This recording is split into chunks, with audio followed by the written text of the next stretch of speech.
So Israeli forces have killed at least 194 people across Gaza in the past 3 days, many of them in residential areas. The Israeli army says it targeted more than 100 Hamas sites. In Khan Yunis, in the south of the Strip, rescuers retrieved one body and pulled a number of wounded from the rubble of a family home. In Gaza City, a search and rescue operation is underway after another attack on a home. It was in the Sheikh Radwan district and has been completely destroyed. And these are the latest pictures out of al-Nusrat refugee camp in central Gaza, where an Israeli strike injured babies and children. Also in central Gaza, at least 6 Palestinians have been killed in the city of Deir el-Balah. A child is among the dead there. OK, let's cross to Hani Mahmoud in Deir el-Balah, who's live for us there in central Gaza. So, Hani, really attacks have been ramping up in the last few days.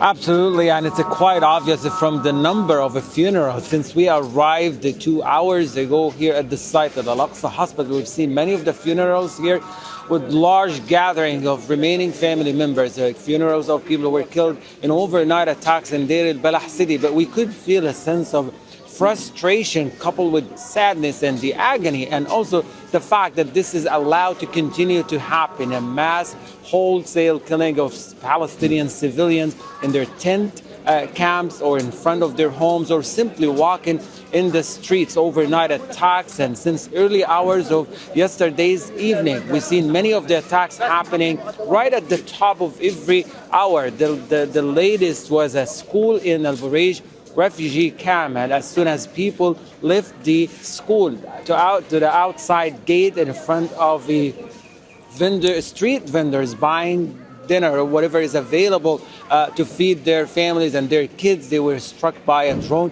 missile, killing 4 people right at the spot, particularly majority of them children. 3 of the children arrived as of early hours of yesterday's evening to the hospital.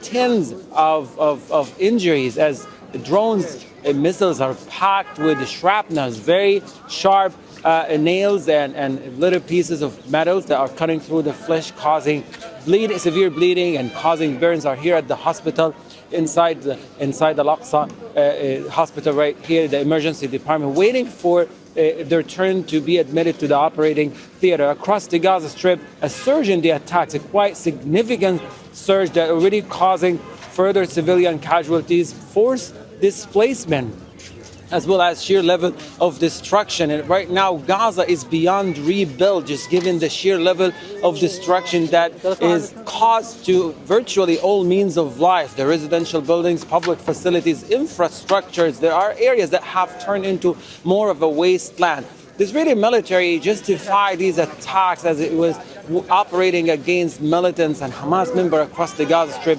cataloging 100 attacks or strikes across the Gaza Strip. But when we compare this narrative to what we see on the ground, the gap seems to be getting bigger and bigger between what the statements are talking about versus what we see on the ground. Women and children are making up the vast majority of casualties of these attacks. The Israeli military continues to talk about the use of precise ammunition to target militants and Hamas members across the Strip. But what we see here coming as ambulance pulled up in the courtyard of the hospital, more of the children, more of the women are in fact the target of these attacks. Also, these statements, we've been following them for the past months, and these seem to be quite the same, offering no substantial evidence whatsoever. More residential blocks have been targeted and destroyed as of yesterday in both central Gaza City, in an area better known as the Saraya complex, as well as further to the northern western part of Gaza City, to the eastern part also of Gaza City.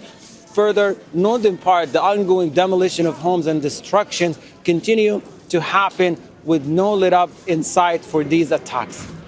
Yeah, no let up in sight. That's the phrase, isn't it? All right, Hani, we'll leave it there for now. Hani Mahmoud reporting there from central Gaza. Make sure to subscribe to our channel to get the latest news from Al Jazeera.